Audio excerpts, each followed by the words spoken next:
안녕하십니까. 신천식의 이슈 토론입니다.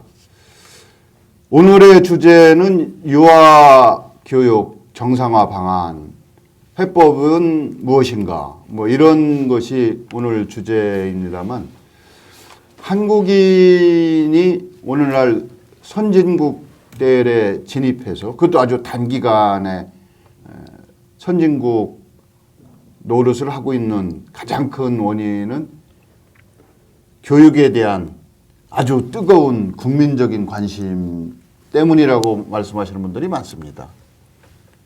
교육이라고 하는 것은 요람에서부터 무덤까지 태어나면서부터 정말 이 세상을 하직할 때까지 인생의 전 과정에 걸쳐서 반드시 필요한 부분이 교육이죠.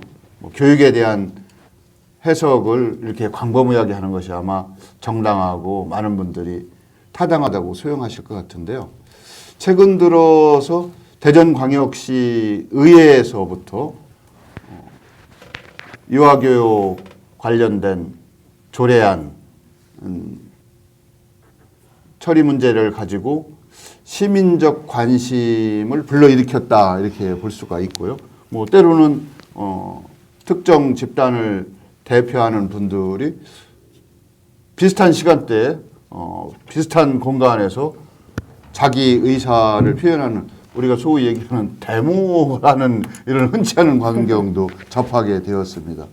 그래서 오늘 신천식 20토론에서는 영유아 교육의 관계자들, 그리고 영유아 교육에 대한 관심이 높으실 정년기의 학부모님들을 대상으로 해서 유아교육 정상화 방안 무엇인지를 주제로 토론을 하고자 합니다. 이제 오늘 토론은 신천식 이슈 토론에서 주어진 시간이 50분이긴 합니다만은, 오늘 만약 부족하다고 하면 여러분들이 미진하다, 아직도 더 얘기할 부분이 있다고 하면 다음에 다시 한번 오늘 출연하신 분들을 다시 모시고 이야기하고, 또 못 나오신 분이 있다면 그런 분들까지 모셔서 토론회를 지속적으로, 끝장 토론은 아니지만 끝을 한번 보는 토론으로 진행할까 이런 생각을 말씀드립니다. 오늘 신천식의 이슈 토론에 나오신 분들을 좌측부터 자기소개 좀 한번 해주시죠. 네, 안녕하세요. 이금선 시의원이고요. 복지환경위원회의 위원으로 있습니다. 반갑습니다. 네, 안녕하세요. 사립유치원연합회장 권영래입니다. 반갑습니다. 안녕하세요. 대전시 가정어린이집연합 회장 강양희입니다. 네, 반갑습니다. 전교조 대전지부 신정섭 지부장입니다. 오늘 정말 바쁘신 분들이 이 자리에 나오셨는데, 이제 오전에 10시에 하는데 10시 반에 하는 것도 또 시간을 맞추기가 상당히 좀 어려웠습니다. 각자 자기 생업에 최선을 다하시느라고 그럴 것이다라고 저도 이해를 하고, 아마 신천식 이슈 토론을 아끼고 사랑해 주시는 분들도 충분히 이해해 주실 거라고 믿습니다. 이금선 의원은 구의원으로서 유성구의 의장도 하시고, 또 평소에 유아교육, 영유아 교육에 대한 관심이 아주 높으신 분으로 알고 있고요. 권영래 의원은 이제 전에 광역시의회 진출하셔서 활발한 의정 활동을 하셨죠. 이렇게 다시 뵙게 되니 반갑고요. 이제 강 회장님도 유아교육의 그 최일선에서 잠깐 시작 전에 얘기를 들어보니까 24시간 공적인 업무, 아이 보육에 대한 최일선에서 대단한 역할을 하고 계시는 걸로 얘기를 들었습니다. 신정섭 지부장께서는 이제 전임 활동가로서 지금 열심히 노력을 하고 계시는 걸로 이렇게 제가 얘기를 듣고 있습니다. 아주 꼭 나오실 만한 분들이 나오셨고, 여기에 학부모 대표가 오셨으면 더 좋았을 텐데 스튜디오 사정 때문에 못했지만, 다들 또 학부모 입장을 언제라도 대변하실 수 있는 학부모의 사정을 누구보다 잘하시는 분들이라 원만한 토의가 이루어지지 않을까라는 생각을 하게 되고요. 우선 그 전교조 입장에서 지난번 의회에서 이제 이런 데모를 한번 하신 거죠. 저희가 속칭 얘기할 때 그 어떤 이유에서 그런 집단 행동을 하시게 됐던 건지 말씀을 좀 해주시면 어떨까요? 저희가 무슨 집단 행동을 한 것, 그 정도까지는 아니고요. 예. 일단 잘 아시다시피 쌍둥이 조례라고 보통 표현을 하는데 예. 같은 유아교육비 지원 조례인데 시 조례가 있고 또 교육청 조례가 두 개가 이제 발의가 됐잖아요. 그런데 대전시 교육청 유아교육비 지원 조례는 상임위에서 부결이 됐고 이제 이금선 의원님 와 계시지만 이제 복지환경위에서는 시 유아교육비 지원 조례는 통과가 됐거든요. 그런데 그래서 이제 지난달 29일에 복지환경위에서 가결한 그 조례안을 이제 본회의에서 이제 의결을 한 거죠. 그런데 문제는 이 조례 발의부터 의결까지 좀 공론화가 부족하지 않았나 이런 게 첫 번째 문제라고 보고요. 두 번째는 이제 계속 이야기가 되겠지만 실질적인 혜택이 이제 사립유치원 쪽에 좀 쏠리는 내용성을 좀 가지고 있다 보니까 이제 국공립유치원, 대전은 뭐 국립은 없습니다만 이 공립유치원이 지금도 사실 경쟁력이 지금 되게 약한 그런 상황인데 고사 위기로 내몰리지 않겠느냐.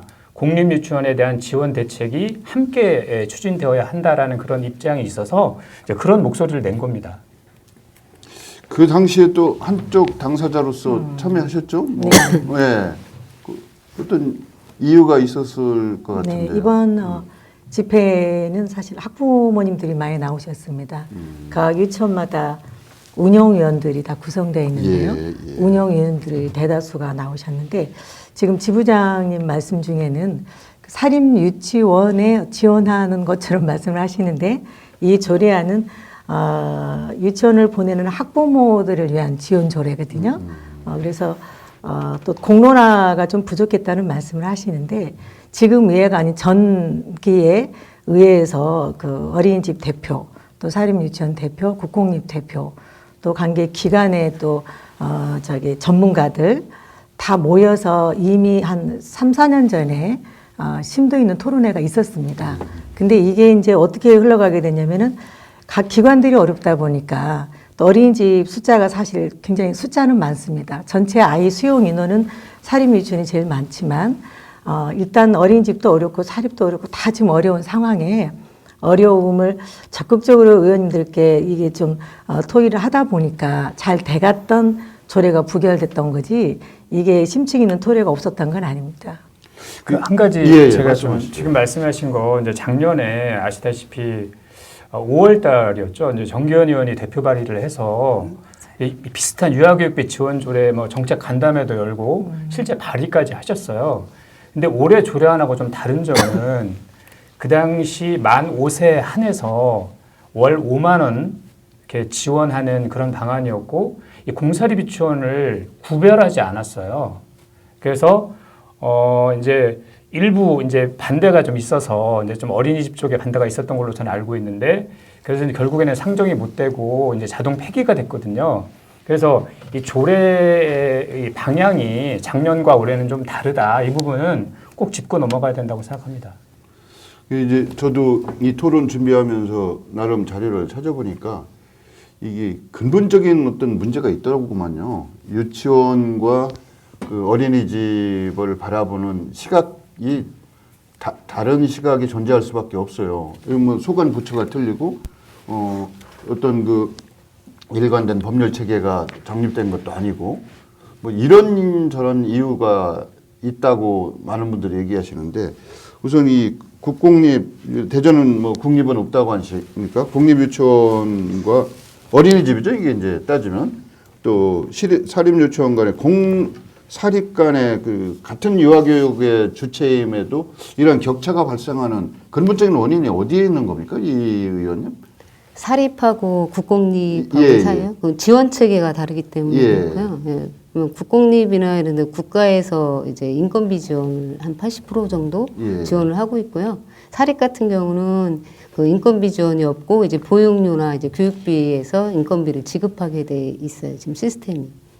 그러다 보니까 국공립하고 사립에 이제 차이가 있고, 제가 이제 이번 과정에서 이제 겪어보면서 이제 유치원하고 또 어린이집에 좀 차이를 좀 느꼈는데요. 어린이집 같은 경우는 국공립 어린이집이 먼저 아이들이 취업률이 더 높아요. 그래서 대기자도 많고, 아동이 또 거기에, 그만큼 이제 학부모들 이제 맞춤형으로 해서 이제 아마 국공립 어린이집이 사회적 아이들 장애인 특수반이나 이런 그리고 또 시간 연장 시설이나 이런 것들이 아마 국공립이 처음 시작할 때 그 반을 개설하게 돼 있어요. 근데 이제 유치원은 또 공립유치원은 또 다른 것 같아요. 이제 학교 쪽에서 하다 보니까 유치원 쪽에서는 사립유치원 쪽에서 또 그 역할을 좀 하는 것 같고, 그래서 아이들 취업률이 좀 다르게 이번에 좀 볼 수 있어서 저도 많이 배웠습니다. 이제 그런 용어를 좀 저희가 구분을 한다면 영유아를 중심으로 하는 것이 어린이집, 또 단계적으로 나이가 그 이상 5세 이상이 가는 것이 유치원 뭐 이렇게 구분이 되는 건가요? 법률 현행 법률. 그러니까 유치원은 3세 예. 이상이 3세 이상, 예, 예. 5, 6, 7세. 3세 이상이 유치원. 예. 0세에서 이제 그게 영아, 유아. 예. 예. 근데 어린이집은 영유아 다 영유아가 받을 수 같이 있죠. 갈 수 예, 있는 예. 거고, 지금은 그 교육 기간이 그 유치원에 갈 수 있는 그 정년기에 포함되는 아이도 어린이집에 있을 수 있다. 뭐 지금 네. 그렇게 돼 있는 거 아니에요? 지금? 네, 근데 맞아요. 그런 부분도 어떻게 보면 상당히 좀 모순된 부분일 수도 있을 것 같은데, 딱 구분을 정확히 해줬으면 이런 문제가 안 생겼지 않을까요? 그런 부분 때문에 이제 이해득실로 찾을 때 서로 네, 충원율은 이제 떨어지고 네, 일단 맞습니다. 채워야 될 거 아닙니까? 어떤 네, 식이 네, 됐든. 네, 네. 그런 데서 이런 어찌 보면 쓸데없는 갈등 요인이 발생한 거 아닌가라는 생각도 드는데 어떻습니까? 맞습니다. 예. 이게 영아가 다닐 수 있는 기관과 유아 구분이 됐더라면 이런 문제가 좀 없었을 텐데, 지금 어린이집 아이들도 유치원 연령대 아이가 있을 수 있거든요. 그러니까 또 어린이집도 어렵다 보니까 또 어떤 그런 거센 주장을 할 수가 있다고 보는데, 제가 이번에 이 조례에 대해서는 다 기관 간의 이야기보다는 지금 학부모들이 코로나 전후 한 3년 겪으면서 사실 가정들이 다 어렵단 말이죠, 살림살이가. 근데 유일하게 교육 평등권이라는 게 있는데 헌법 제31조에 있습니다만은 왜 사립유치원 다닌다는 이유로 이 17,000여 명의 엄마들만 교육비를 내야 하느냐가 이 지금 이 조례에 관한 지금 그 기대 심리에서 지금 상충됐단 말이죠. 그러니까 지부장님께서 늘 말씀하시기는 국공이 외도 그러면 거기에 상응하는 지원을 해달라 이런 말씀하신단 말이죠. 그러면 그것 또한 저는 또 교육청의 관할 부서에 적극적으로 지원 요청을 하는 거에 저희는 반대하지 않습니다. 단 이거는 우선 당장 학부모들이 어려운데 학부모 그 유학비 지원 조례를 왜 이거를 반대하시는지에 대한 사실 학부모들이 불만이 많이 있고요. 지금 국공립의 미달 상황은 지금 사립유치원에서는 적은 인원에서 기관은 지금 넘쳐난단 말이죠. 그러니까 경쟁률이 치열할 수밖에 없죠. 그러니까 수요자의 모든 서비스를 총동원해서 경쟁적으로 하고 있습니다. 돌봄 아이를 맞춤식 돌봄을 해주는 유치원도 있고, 일찍 새벽에 출근하는 부모님이 계신다면 새벽에 문을 열고 그 아이를 맞이해 주기도 하고. 죄송합니다. 그러면 그런 부분이 서로 영역이 겹치는 거 아닙니까? 예, 근데 이 예. 문제가 물론 지금 뭐 권영래 회장님 말씀 일리가 있는 말씀이고, 저희는 뭐 유아교육 무상화에 대해서는 반대하지 않습니다. 그런데 이제 우리나라가 지금 현재 유보 통합이 안 된 상황이잖아요. 그러다 보니까 어린이집은 사실 영아부터 만 5세 유아까지를 다 이제 케어하고 보육을 하고 있는 거고, 이제 유치원은 만 3, 4, 5세를 이제 교육하는 그런 곳인데, 이 저출생 인구 감소로 인해서 다 어려워요. 뭐 공립유치원, 사립유치원, 어린이집 전부 다 이제 어려운데, 이 파이 자체가 줄어들다 보니까 그 파이를 갖기 위해서 당연히 이제 경쟁이 이제 치열해지는 거죠. 근데 문제는 이번 조례 1조에 보면 목적이 뭐라고 나오냐면, 유아교육의 공공성을 강화하고 저출생 인구 감소 문제를 해결하기 위한 목적이에요. 근데 저출생 저출생 인구 감소 문제를 해결하는 방법이 이것밖에 없느냐. 그리고 유아교육 공교육 강화에는 좀 다소 역행하는 거 아니냐라는 우려가 있을 수밖에 없어요. 왜냐하면 실제로 뭐 월 10만 원이든 뭐 5만 원이든 이제 지원이 될 거 아닙니까? 내년부터. 지원이 되었을 때 사립유치원 학부모가 일단 자부담이 많다는 건 맞아요. 뭐 20만 원 이상 이렇게 부담을 하고 있으니까. 그러면 만약에 10만 원을 지원한다고 했을 때 공립유치원이나 이를테면 뭐 국공립 어린이집 쪽의 입장에서 볼 때는 지금 무상교육이라고는 하지만 내가 어쩔 수 없이 공립유치원에 보내는 분들도 있어요. 어쩔 수 없이 사립에 보내는 분도 있고 다들 이해관계가 매우 복잡한 상황이거든요. 그렇다라면 이렇게 자칫 일부에 더 혜택이 많이 가는 거 아니냐라는 우려가 지금 있으니 저는 아까 말씀하신 평등권을 보장한다면 오히려 이런 조례가 아니라 아동수당 개념으로 보편복지로 저는 접근해야 된다. 그러니까 유치원에 다니든 안 다니든 그러니까 이런 경우잖아요. 아예 가정에서 양육하는 사람이 있을 수 있고요. 공립유치원, 사립유치원 그리고 여러 다양한 어린이집에 보내는 분들이 있을 거 아닙니까? 어딜 보내든 안 보내든 관계없이 누구나 만 5세 혹은 만 3세에서 5세에 해당하면 아동수당으로 월 뭐 5만 원, 뭐 10만 원 이렇게 지급을 하는 거예요. 실제로 지금 대전형 양육기본수당이라는 게 있거든요. 그러니까 출생 후 36개월까지는 모든 영아 학부모에게 월 30만 원을 지급을 해요. 예, 알겠습니다. 네, 그런 방향으로 가야 된다고. 예, 지부장님, 예, 알겠습니다. 저희가 그 현황에 대한 파악을 한 후에 문제점이 뭔지를 좀 인지하고 그 다음에 논의를 좀 하는 게 맞을 것 같아요.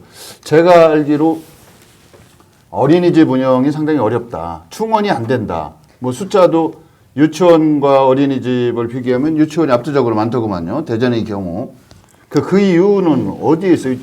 아까 잠깐 말씀하셨는데 강 회장님이 운영하고 있는 그 어린이집은 지금 충원율이 20명이 한도인데 18명이라며요. 네. 그럼 이게 상당히 저희 성공적인 운영을 하고 계신다고. 저희는 예. 특수 시설이기 때문에 예. 그래요. 24시간 대전시에서 유일하게 하나 있는 그렇죠. 그러시다고 24시간 하더라고요. 시설이라 예. 지금 충원율이 그 정도 되는 거고 예.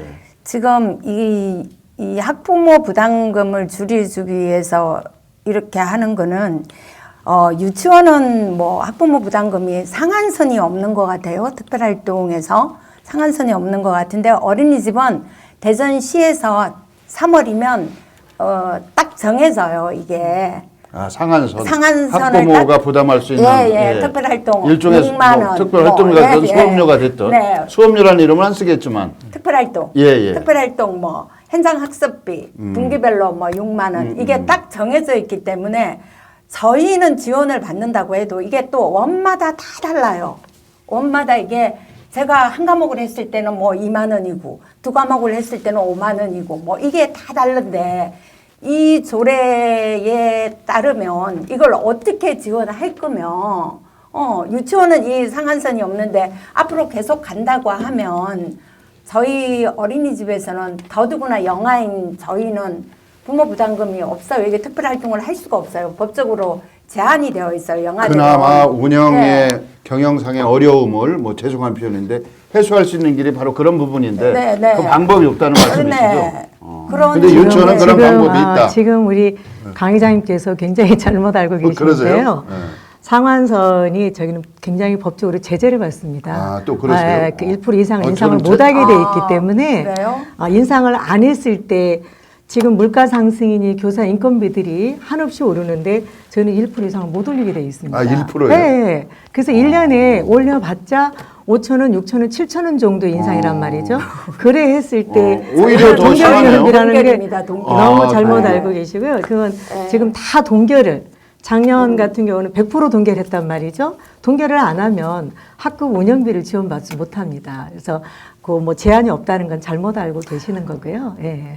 학급 근데, 운영비 예. 저희는 학급 운영비가 없어요. 아니 그러니까 네. 이제 그 또 어린이집은 또 다른 또 뭐 지원이 있나 모르겠지만 저는 오늘 이 토론회 장은 지금 유치원에 지원이 얼마가 있고 어린이집 얼마 이 사안은 저는 얼마든지 국공립이든 어린이집이든 아이를 잘 돌볼 수 있는 지원이라면 100% 찬성하는 입장이에요. 지금 사립도 굉장히 어렵다는 이야기를 제가 말씀드린 거거든요. 그러면 근본적인 요인은 지금 저출산의 문제인데 다른 기관에 지원되는 거가 많다는 이유로 학부모 유아학비를 좀 시기상조라는 말은 정말 맞지 않고 학부모들이 정말 몇 년 동안 염원하면서 오늘의 이날을 기다렸는데 이 토론회에서 학부모 이 지원을 통해서 우리가 출산을 어떻게 장려할 것인가를 저는 좀 논의해 주길 바랬는데 아니, 그것도 기관에 중요한데. 지금 배정하는 돈은 지금 다 택없이 부족합니다. 아, 저희도 마찬가지고 네, 예. 지금 우리 권 회장님 말씀하시는 부분도 맞는 말씀이신데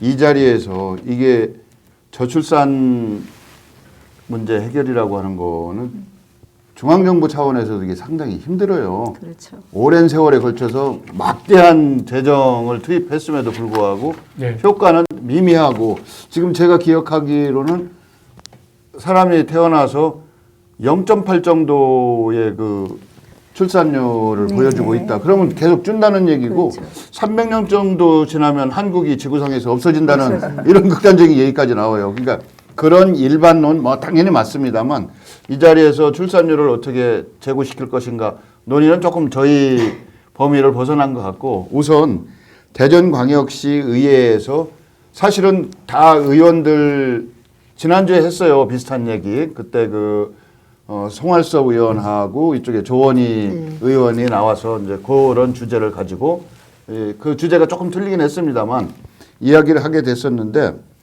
하여튼 중요한 건 우리가 대전시에 소재한 어린이집과 유치원의 현황을 좀 정확히 인지하고 그걸 해소하기 위한 지방정부 차원의 어떤 가시적인 노력이 필요할 것인가 이 얘기를 좀 하고 싶어요. 예. 예. 그래서 죄송합니다. 예. 이 말씀 예. 예. 그 현재 이제 그 체계가 사실 다 다르잖아요. 예. 이 공립유치원은 이제 무상 교육인데 학부모 부담이 아예 없진 않아요. 이제 특성화 프로그램이라고 해서 이제 사립유치원은 막 대여섯 개씩 이렇게 운영을 하는데 공립은 교육청에서 가급적 한 개. 아, 사립유치원은 한 분이 대여섯 개를 운영해도 되는 겁니까? 예, 아니 사립유치원에서 예. 특성화 프로그램을 많이 운영을 해요. 아, 프로그램을 가지고. 예. 근데 이제 공립유치원은 이제 무상교육이라는 그 취지 때문에 학부모 부담을 최대한 자제하라고 지침을 내려요. 그래서 특성화 프로그램을 한 개 아니면 두 개 정도 운영을 하는데 그래서 학부모 부담이 17,000원에서 한 3만 원 정도인 걸로 알고 있습니다. 그러니까 내가 공립유치원에 그게 월입니까? 분기입니까? 예, 월. 월. 예. 그러니까 내가 공립유치원에 아이를 보내면 사실 부담이 되게 적죠. 최대 3만 원밖에 부담을 하지 않으니까. 그런데 이제 사립유치원은 사실 경쟁력이 좀 강한 이유가 아까도 이제 잠깐 말씀하셨지만 일단 특성화 프로그램이 매우 다양하고요. 이른 아침부터 밤 저녁 8시까지 이제 돌봄을 하시는 곳이 많고 유치원에서요? 예, 사립 유치원은 예. 그렇습니다. 그러다 보니까 이제 특히 맞벌이 부부를 중심으로 학부모 입장에서는 이제 사립을 선호하는 경향성은 저는 인정을 해요. 그럴 수밖에 없다고 봅니다. 근데 문제는 이번 조례로 그 사립 유치원을 선호하는 이유는 그 프로그램의 다양성이다. 주로 원인이 이렇게 보시는 건가요? 여러 가지가 있는데요. 네, 그 중에 하나가 그거다. 주요한 것 중에 그게 이제 해당되겠죠. 왜냐하면 공립유치원은 그 교육부가 고시한 그 교육과정이 놀이 중심, 이 관계 형성 중심이에요. 학습을 지향하도록 하고 있어요. 교육의 지향 목표부터가 상이하고만요. 그럼요. 차이가 있네요. 예, 근데 이제 사립 유치원은 아무래도 이제 교육과정을 좀 탄력적으로 할 수 있다 보니까 이제 되게 풍부하고 방향성 자체도 일종의 약간 선행이 포함된 그런 학습을 사실상 하고 있거든요. 그러면 학부모 수요를 충족하기가 더 좋죠. 근데 그런 여러 가지 문제가 있는데 다시 조례로 돌아와서 그러면 공립유치원은 학부모 부담 자체가 워낙 적으니까 이 혜택을 받기가 어려운 거죠. 왜냐하면 이 조례 4조에 보면 법령이나 다른 조례에 의해서 지원을 받는 경우에는 지원하지 아니할 수 있다라고 되어 있어요. 그러면 수익자 부담에 한해서만 지원한다고 가정을 해보자고요. 물론 이제 뭐 10월 19일 날 행정협의회를 하고 뭐 몇 차례 이제 행정협의회가 있을 겁니다. 구체적인 지원 대상, 뭐 금액, 뭐 방법에 대해서는 논의를 하겠지만 일단 조례안을 액면 그대로 놓고 보면 사립유치원의 학부모 부담이 많으니까 그 피해를 더 보상해주는 셈이에요. 지금 다 힘들거든요. 누구나 다 힘든데 이제 국공립 어린이집이나 공립유치원의 경우는 무상이다 보니까 사실상 더 학부모에게 돌아가는 혜택은 없고 아니면 최대로 적고 사립유치원은 돈을 더 많이 내니까 더 많이 지원하는 거는 부정할 수 없는 사실입니다. 이 부분이 저는 논란인 거죠. 이제 그 논란은 사실은 참 뜨거운 주제예요. 자유와 평등의 한계에 대해서 복지도 보편적 복지냐 생산적 복지냐 뭐 이제 이런 얘기가 많은데 그런 논의를 저희가 이 자리에서 하기에는 좀 너무 광범위하고 그런데 중요한 건 이제 학부모 입장이시고 또 유치원 원장을 대표하는 회장 입장에서 이제 제가 하나 여쭤볼게요. 그럼에도 불구하고 전체적으로 저출산, 뭐 저출생 경향 때문에 충원율이 저조하다. 일반적인 경향이지 않습니까? 그럼에도 불구하고 그 유치원 같은 경우 경쟁률이 아주 높은 데도 있어요. 이게 이유가 뭡니까? 먼저 제가 이 말씀 드리기 전에 예. 우리 저기 지부장님 예. 말씀에 좀 반론을 좀 반론을 해야 하세요. 되겠는데요. 예. 지금 사립유치원은 다양한 특별활동을 통해서 학부모들의 부담액이 크다. 이 부담액을 지원해 준다는 것은 국공립 단위의 아이와 차이가 있다는 이야기인데요.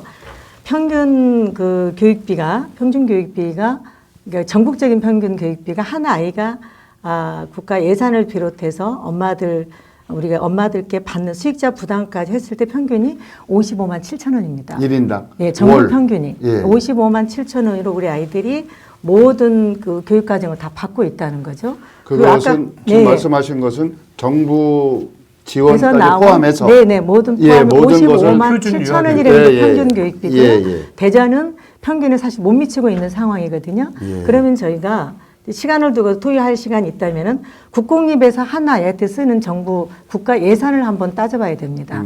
절대 국공립에서 쓰는 아이 한 아이가 쓰는 국가 예산은 사립 유치원의 배가 넘습니다. 그거는 제가 자료를 지금 준비를 좀 정리를 좀 해가지고 왔는데요. 예.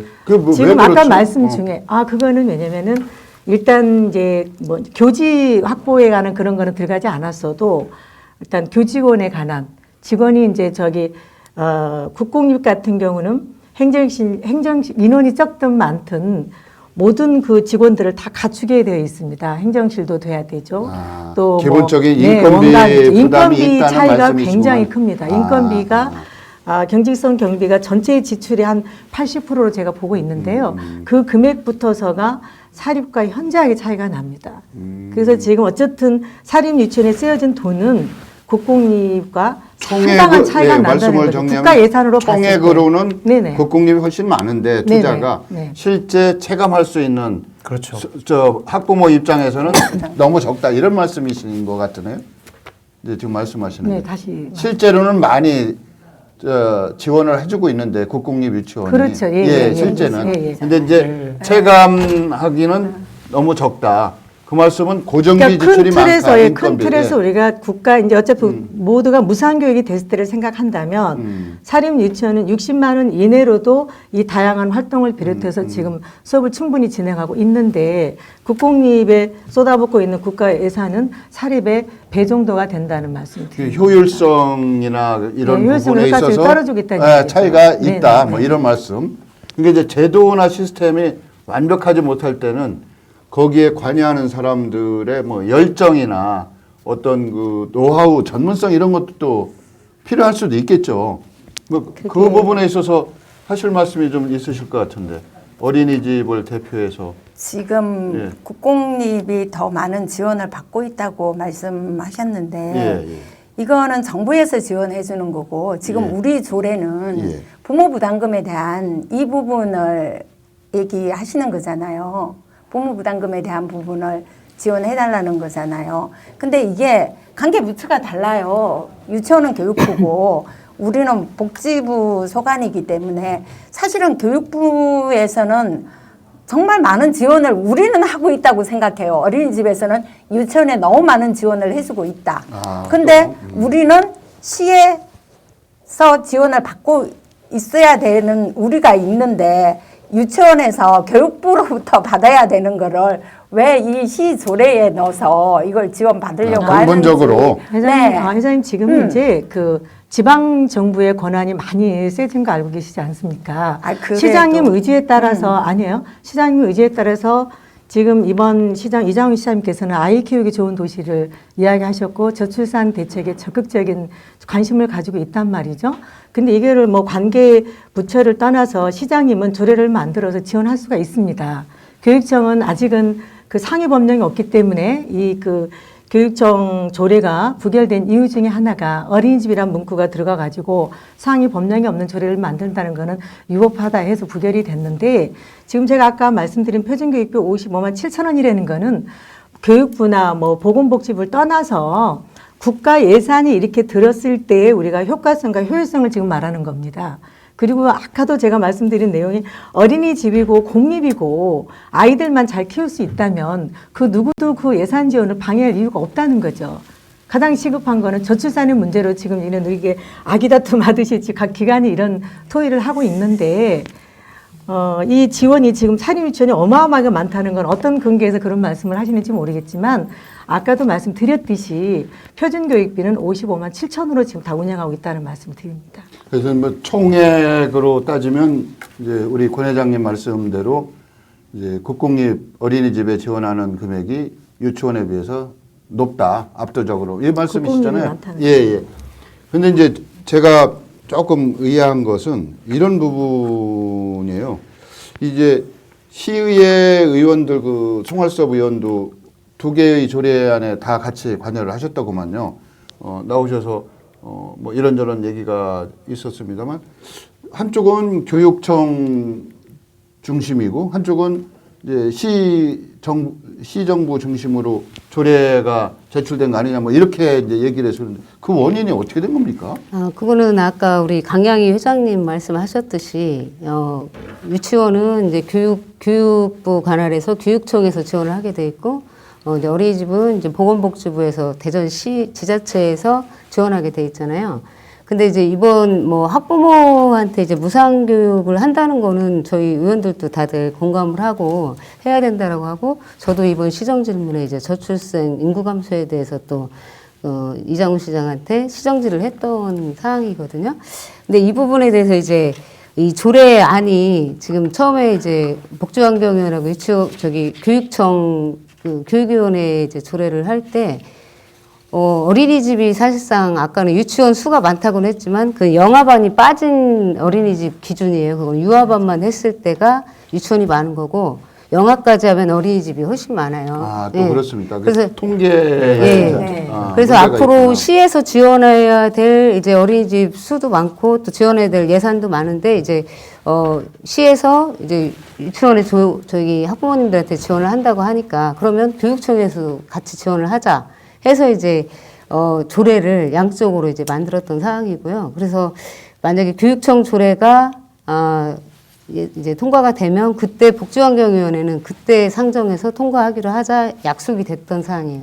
근데 이제 교육청 조례가 부결이 되고 이제 어린이집 그 복지환경 조례도 이제 상정을 안 했었던 건데 이제 갑자기 이제 저희가 그 하루 만에 우리가 그때 행정사무감사 이제 계획 채택의 건이 있었는데 그때 이제 조례를 상정하게 됐는데 그래서 이제 뭐 거기에서 이제 또 얘기는 많았지만 이제 거기 조례에 담겨져 있는 사항이 뭐 유치원 어디에 얼마를 지원하겠다 이런 내용도 없고요. 이제 그냥 구체적인 내용이 빠졌다고. 없어요. 예. 없고 그냥 교육감하고 상의해서 세부적인 거는 교육감하고 상의해서 해야 된다라고 이제 그냥 규정만 돼 있지 어떻게 지원을 할 건지 얼마를 지원할 건지 이런 내용이 하나도 안 담겨져 있었기 이제 때문에 저는 어떻게 보면 이게 시간이 정해져 있기 때문에 이런 어찌 보면 용어 문제가 매우 중요하긴 하거든요. 사실은 가장 핵심적인 내용인데 이제 저출생과 저출산의 차이가 뭐냐? 왜 이게 어떻게 보면 진영 논리에서 비롯된 것이 아니냐 이렇게 말씀하시는 분도 있더라고요. 이제 그 얘기까지는 안 여쭤보고 싶은데 지금 이제 말씀하시는 게 지부장님이나 이 의원께서는 저출생 또 이제 저출산 뭐 이렇게 얘기를 하셔서 그 용어 차이가 뭐예요? 특별한 차이는 없고 이제 예. 사회적으로. 근데 그게 상당히 예. 이번에 예, 대진시위에서 맞아요. 논란의 중심에 섰더라고요. 용어 선택 문제 가지고. 이제 저출산이라고 하면 이제 예. 여성에게만 예. 모든 육아나 이런 부담을 예. 다 지우는 것처럼 예. 사람들이 이제 인식을 하게 되니까 아. 이거는 젠더의 문제다. 예, 예. 한쪽 성에만 강요할 수 없는 문제다 이런 취지라고 보고요. 저희 권영래 회장님 말씀 중에 이게 짤막하게 말씀드리면 이 누리과정비라는 게 있어요. 예, 예. 그러니까 아까 표준 유아교육비 55만 7천 원 맞고요. 이제 공립은 아무래도 80%를 차지하는 인건비 때문에 전체적인 지원액은 당연히 많죠. 하지만 체감하는 건 완전히 다르거든요. 글쎄요. 실제 누리과정비라는 게 이제 무상교육비라고 생각하시면 되는데 국가에서 공립유치원은 15만 원을 줍니다. 교육과정 운영비 10만 원, 방과후과정비 5만 원, 이렇게 15만 원을 주는데 사립유치원은 35만 원을 줘요. 2배가 넘어요. 그러니까 교육과정 운영비 28만 원에 방과후 지원비 7만 원.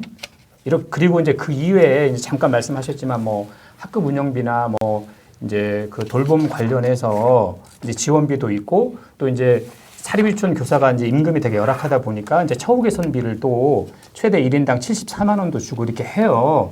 구체적인 팩트를 다 논할 수는 없지만 중요한 건 사립에도 상당 부분 많은 지원이 이루어지고 있고 국가와 교육청 차원에서 또 하나는 우리가 반드시 이제 좀 짚고 넘어야 하는 부분이 사실 사립 중학교나 고등학교는 저 이런 얘기 안 하잖아요. 거기는 학교 법인입니다. 그래서 가르치는 것도 다 똑같아요. 대전중학교나 뭐 대성중학교나 가르치는 교육과정이 다 똑같습니다. 하지만 유치원은 의무교육이 안 되다 보니까 대전에 한 150개 정도, 뭐 146곳이라고도 150개 정도 사립유치원이 있는데 법인은 7개밖에 없어요. 나머지는 다 개인 사업자입니다. 그래서 개인 사업자는 이윤을 추구할 수밖에 없거든요. 그렇다고 해서 제가 사립유치원이 뭐 부도덕하다거나 유아교육을 등한시한다 이런 건 절대 아닙니다. 상당히 한 축을 담당하고 있고 많은 기여를 하고 계세요.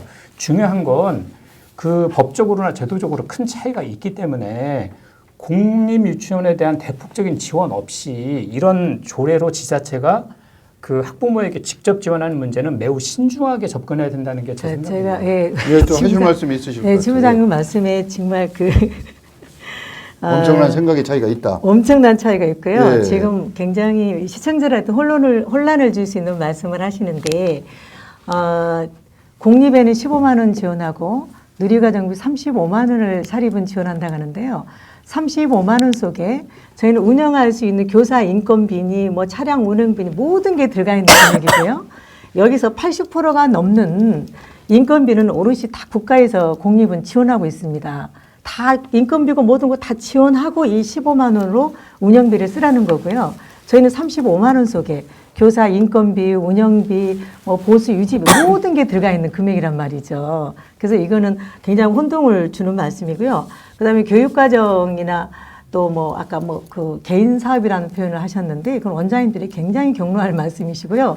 나름의 교육 사명감이 있기 때문에 이 유치원이라는 다 공공성을 소신을 가지고 인정한다고 제가 하고 분명히 있고 말씀드렸습니다. 공공성을 우리가 담보할 수 없는 게 뭐냐면 이제 에듀파이라는 게 있어서요. 네. 모든 회계가 다 표출되어 있습니다. 이건 누구도 부정행위를 할 수 없는 거를 갖다가 그거를 과연 담보할 수 있는지 공정한 그 수익과 지출. 그럼요. 이거는 뭐 거기서 체크가 가능한 예. 거거든요. 그거를 수시로 저희가 어린이집도 감사를 보고 어린이집도 그렇고. 똑같습니다. 회계 처리만큼은 공정하다. 그 뭐 회계 인정을 규정에 하시는 대해서 거고. 말씀하시는 거는 굉장히 모욕적인 이야기로 들리는 거고요. 그렇지 않습니다. 아니, 뭐 전혀. 그런 그다음에 뜻으로 얘기하시지는 않은 것 저는 같고요. 회계 투명성 예, 얘기한 예. 적이 없는데요. 아니 뭐 개인 사업자로서 예. 이윤을 추구한다. 그거는 그 부정할 수 없는 사실이잖아요. 아니죠. 이윤을 그렇다고 한없이 뭐 어떻게 해서 학부모들한테 뭐 우리 마음대로 받을 수 있는 것도 아니고 아까 말씀드리지 않았습니까? 그렇죠. 이걸 교육청에 지원비라는 유아교육위원회가 제도가 있기 있으니까 때문에 예, 있고. 알겠습니다. 이제 시간이 또 이제 운영위원도 딱 10분 있고. 남았습니다. 예. 그래서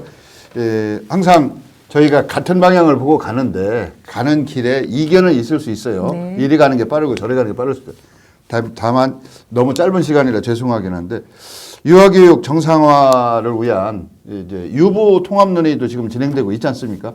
그 안에 이런 내용도 문제점을 인지하고 담겨져 있을 거라고 이제 담겨져야 한다고 생각을 하는데 이게 어느 시기에 될지는 저도 많은 분들도 장담할 수 없다고 하더라고요. 그래서 유아교육 정상화에 대한 국내외 선진 사례가 있다면 예를 들어주실 수 있다면 어디고 그렇게 가려면 유보통합 논의에 있어서 지방정부의 역할이 과연 있을 것인가 그럼 어느 정도인가 뭐 이런 말씀으로 마무리를 좀 짓는 걸로 하시죠. 이 선진 사례가 좀 있습니까? 그 전기주 쪽에서 조사한 저희가 해외 사례까지는 살펴보질 못했고요. 예. 사실 이 유보통합 문제는 예. 오늘 토론에서는 좀 아예 어렵죠. 예, 어렵다고 하고요. 예, 예. 저는 오늘 이제 마무리 발언처럼 이제 드리면 예. 아까도 이야기했지만 이장우 시장님이 아이 키우기 좋은 환경 자꾸 세종으로 유출되고 막 이렇게 하니까 저출생 인구 감소 문제를 해결하기 위한 취지라는 건 저는 공감을 해요. 그렇다면 이런 막 차별 논란 이런 걸 종식시키려면 이런 식으로 추진되는 건 좀 문제가 있다. 그래서 아까 말씀드린 대전형 육아 기본수당을 월 30만 원 지급하듯이 이 만 3, 4, 5세에 해당하는 이 유아들 같은 경우도 아무 곳에도 안 다니든 공립이나 사립 유치원에 다니든 어린이집에 다니든 관계없이 모두에게 이를테면 뭐 월 10만 원 이런 식으로 아동 수당을 지급하는 것이 훨씬 더 이 인구 감소, 저출생 문제를 해결하는 데 큰 보탬이 되지 이런 식의 어떤 어찌 보면 졸속 아까 말씀하셨잖아요. 교육이 부결됐는데 기집상정해서 한 거잖아요. 공론화 과정도 매우 부족했고 이런 식으로 조례를 통해서 막 불평등, 차별 논란을 이렇게 갈등을 유발하는 것은 저는 바람직하지 않다. 그런 입장입니다. 절차적 타당성이 예. 중요하다. 뭐 이런 말씀으로 저는 듣겠고요. 제 권영래 회장님 같은 경우 이제 민선 8기 이장우 시장 캠프에게 유아교육 관련해서 조언도 좀 네네. 하시고 이런 걸로 제가 알고 있어요. 네네. 인수위에 참여하셨었죠? 네네. 예. 그런 차원에서 이런 논의가 아마 하루아침에 뭐 외부로는 그렇게 알려질 수도 있지만 내부적으로는 심도 있는 논의가 이루어지지 그럼요. 않았을까 뭐 이런 네네. 거 말씀을 좀 한번 해주신다면. 하루아침에 그 북한이가 기습적으로 했다는 말씀도 개중에는 하시는데 그 학부모들이 굉장히 의원님들을 각자 맨투맨으로 설득을 한 걸로 알고 있습니다. 그리고 지금 아까 신정섭 지부장님께서 아동수당 말씀을 하셨는데 아동수당 주는 거 100% 찬성합니다. 재정만 여유가 있다면은 그리고 우선순위 해주기를 저는 바라고 있고요. 그러려면 저는 사립이든 어린이집이든 사실은 지금 수요 공급이 굉장히 어긋나 있거든요. 구조 조정할 건 구조 조정하고 통폐합할 건 통폐합하고 사립이 만약 공립 유치원 그 전체 103개의 리스트를 보면은 3명, 7명, 뭐 10명 이내에 유치원이 굉장히 많습니다. 10명 이내밖에 없는 어린이집만 그런 게 공립 아니고 유치원들이 병설 유치원 병설 유치원은 그렇습니다. 10명도 안 되는 그런 유치원에 초등학교에 쏟아붓는 딸려 예산들이 그러니까. 적지 않다는 말이죠. 예. 그러면 우리가 진정한 교육을 하려면 아이들이 누리 과정에 아까 이야기하셨는데 아이들이 같이 사회성도 배우고 또 협동도 배우고 질서도 배우고 이런 교육을 받아야 될 시기에 3명이 무슨 교육이 이루어질 것이며 10명도 마찬가지입니다. 이런 그 소수의 유치원들은 좀 통폐합을 하고 그런 예산들도 쓰고 사립의 애들이 30명이 이하면은 자동으로 저희는 정리할 수밖에 없습니다. 30명, 40명 수지가 이하가 안 맞으니까. 안 맞죠. 첫째. 안 맞는데 국공립 국가 예산으로 운영하는 기관이라 해서 10명 이내에 또 20명 이내도 사실은 굉장히 아이 교육상으로 저는 바람직하지 않다는 생각을 하는데 그런 어린이 유치원들은 통폐합을 해서 그런 예산들도 좀 잘 절감을 해서 아동 수당을 좀 두툼하게 주는 거에 대해서는 저는 찬성을 하고 있고요. 예. 네. 알겠습니다. 강 회장님, 제가 요즘은 외벌이, 맞벌이 막론하고 이제 육아에 대한 부담이 상당히 심각해요. 심지어는 독방 육아가 있어서 이게 국내만 그런 게 아니더라고요. 제 아는 친구 중에는 이제 자식이 해외에 사는데 뭐 독일에 살고 있는데 애를 낳아서 그 시어머니가 가더라고요. 친구 부인에 가서 애 봐줘야 된다고. 더 심각한 모양이에요, 그쪽은. 이런 차원에서 제가 생각할 때 정상적인 그 운영을 할 때 그런 수요는 분명히 존재할 것 같은데 20명이 정원인데 20명을 채우는 데가 거의 많지 않다. 지금 그 이유는 어디에 있다고 보셔요? 코로나가 가장 큰 영향을 주기도 했어요. 저희 어린이집 같은 경우는 이제 영아들이기 때문에 코로나가 큰 영향을 주기도 했지만 저출산이죠. 저출산으로 인해서 지금 뭐 유보 통합이 된다 이렇게 하니까 벌써 민간 어린이집, 국공립 어린이집에서 영아를 안 받았었어요. 영영세를 안 받았는데 지금 이제 유보 통합이 되니 뭐 어쩌니 하니까 유치원으로 또 빠질 걸 생각하고 저희가 받고 있는 가정 어린이집에서는 영아 이수거든요. 이 영아까지 민간이랑 국공립에서 지금 받고 있는 거예요. 그래서 지금 한 3년 전만 해도 지금 이 폐원되는 율이 50%예요, 대전도. 폐원율이 그 정도로 지금 많거든요. 그래서 그런 게 그 굉장히 폐원율의 가장 큰 이유는 충원이 안 되니까. 네, 원화무집이 안 그래서 되니까. 이 큰 틀에서 보면 저출산이든 저출생의 원인이 네. 있다. 뭐 이렇게 네. 보시는 거 아닙니까? 그럼에도 불구하고 지금 24시간을 하신다고 하니까 거기는 그래도 20명이 아니고 18명이면 그 양호한 성적 아닙니까? 뭐 그런 그 어떤 그 어린이집마다의 그 별도의 새로운 경영 방식을 채택할 수는 없어요? 그게 이제 저희는 특수한 시설이고 그나마 이제 조금 정원 충족률이 되는 원들은 시간 연장이나 장애 전담이나 이런 시설을 갖고 있는 원들은 조금 이제 그 현행 그 법규의 테두리 안에서 나름 저 자율적인 경영 노하우를 발휘하는 거 아닌가요? 그렇게 보면 안 될까요, 그건? 그것도 지정을 받아야 해요. 지정을. 대전시로부터 지정을 받아야 해요. 예, 특수시설은. 알겠습니다. 이제 얘기를 듣고 보면 당장 해결할 수 없는 이런저런 문제들이 많이 산적해 있네요. 그래서 시간이 이제 한 4분 남아서 한 분한테 1분씩 시간을 드리고 오늘 많이 부족합니다. 저도 인정을 하고 이 영유아 교육의 정상화에 대해서는 국민적인 관심사거든요. 나이 드신 분들은 할아버지, 아니 할머니들이 무슨 죄가 있어서 가서 애 봐줘야 됩니까? 뭐 이게 우리 주변에서 그런 얘기 많이 해요. 그러니까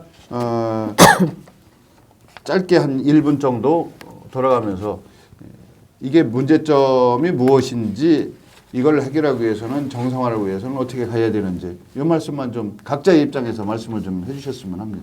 저부터는? 예, 우리 의원님부터. 예, 오늘 제가 말씀을 많이 못 드렸는데 하여튼 이 유보 통합부터가 일단 국가적으로 좀 빨리 시행을 해야 될 것 같고요. 아까 부분에서 지금 시에서 지금 이번 조례가 통과되면서 이제 시에서 이제 지원해야 될 예산이 만만치가 않아요. 사실 5만 원만 예산을 했을 때 177억 원이라는 예산이 가야 되고 10만 원을 기준 잡았을 때는 354억 정도가 투입이 되거든요. 그래서 그 예산이 계속해서 나가야 되는 거기 때문에 이거에 대한 거를 한번 심도 있게 더 협의를 해야 될 사항이고요. 앞으로 하여튼 지금 사립 유치원도 있고 사립 어린이집도 있지만 앞으로 이제 공공성을 띠고 이제 국가적으로 똑같이 아이들이 평등하게 지낼 수 있도록 좀 지원 체계가 조금 바뀌어야 된다고 좀 생각을 하고 있습니다. 저 신정석 지부장님 말씀 한번 해주시죠. 저는 이번 조례는 사실 뭐 유치원 어린이집 그 학부모에게 경비를 지원하는 근거만 마련한 거잖아요. 구체적인 지원 대상이나 뭐 금액이나 방식은 이제 논의를 할 텐데 금액이 워낙 재정 부담이 많다면 사실 지금 조례는 시가 다 부담해야 되거든요. 교육청의 도움 없이 사실 어려워요. 그래서 시하고 교육청이 좀 머리를 맞대서 이 저출생 인구 감소 문제를 해결하고 이 유아교육의 공공성을 강화할 목적이라면 단계적으로 뭐 내년은 만 5세 모든 아이 유치원 어린이집 상관없이 안 다니든 관계없이 그렇게 하면 한 100억 정도 넘으면 되더라고요. 10,000명이 약간 넘거든요. 그래서 그런 부분을 면밀하게 검토해서 저는 대안을 내놔야 된다고 생각합니다. 예, 또 어린이집 회장님 말씀. 저도 우리 지부장님 말씀처럼 유치원이나 어린이집에 다닌다고 해서 이걸 지원할 게 아니라 영아수당은 사실은 30만 원 지금 지원받고 있거든요. 모든 어린이집에 가도 받고 있어요. 그렇기 때문에 아동수당이나 유아수당이라고 해서 부모들한테 골고루 혜택이 갈 수 있도록 10만 원이든 5만 원이든 그렇게 지원했으면 좋겠습니다.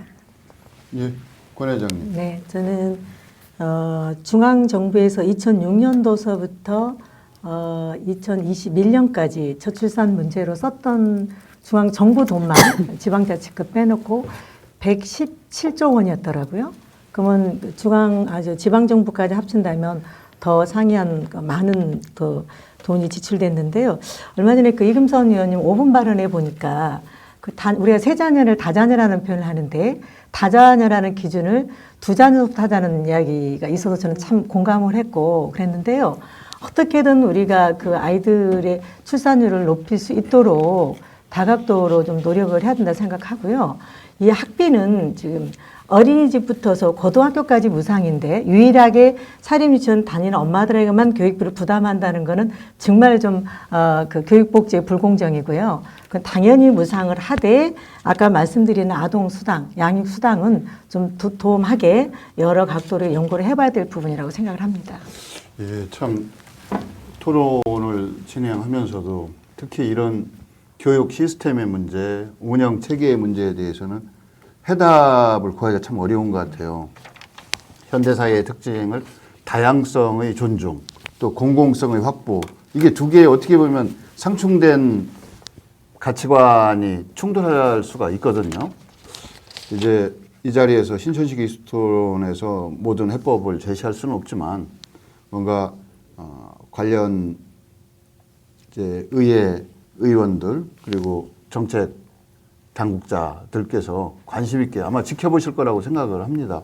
보시고 이제 모두를 만족하는 해법, 모두를 만족하는 정책은 사실은 어려워요. 끊임없이 문제점을 확인하고 보완하고 또 시행착오를 겪으면서 조금 나은 방향으로 가는 거 아니겠습니까? 그런 희망을 가지면서 오늘 신천식의 이슈토론 여기서 마치도록 하겠습니다. 고맙습니다. 감사합니다.